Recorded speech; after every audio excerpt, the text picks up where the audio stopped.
Alright guys, let's talk about the actions at the knee. So we know that the main actions of our knee are flexion and extension occurring in the sagittal plane. Now as I flex my knee, I have about 155 degrees of range here. I could have 190, but really the range at the knee joint is limited by the fat and the muscle that lies in our posterior thigh and in the calf area. So if you have more muscle, you may have a greater limitation in that range. So if you have more muscle or fat, you might have less range of motion during knee flexion. Whereas if you have more muscle or if you have less muscle or less fat, you might have an increased or a greater range during knee flexion.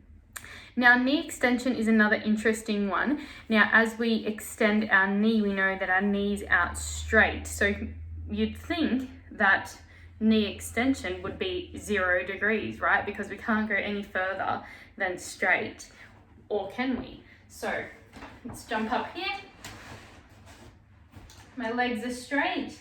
Now in this position, if I contract my quadriceps hard, I'm going to be doing this leg right here. I didn't check underneath my shoes beforehand, so let's hope they are all clean. Now, I contract my quadricep and look at what happens at my foot. See the foot rises off the table? So by contracting the quadricep, I can get a little bit of extension at the knee joint, or hyperextension this would be at the knee. So I can get around 3 degrees of hyperextension at the knee. So that is the normal range of motion there. So it's not actually 0, it can go a little bit past neutral. Now, the other thing I want to talk about at the knee joint is something called laxity.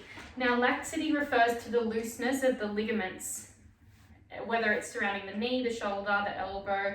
Laxity means looseness of the ligaments. So as I flex and extend my knee backwards and forwards, the ligaments are getting tighter and looser in different positions.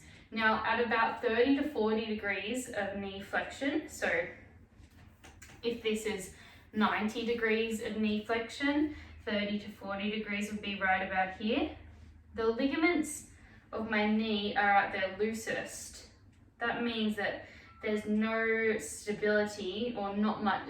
It's taking away one of the main key factors for the stability of the knee joint, because the ligaments aren't tight and they're loose right here. And you can see just with me pressing with one finger just how much my tibia is translating on that femur at the knee. So if someone walked past and bumped me right now, my knee is in a very vulnerable position for injury, because those ligaments are so loose surrounding it here.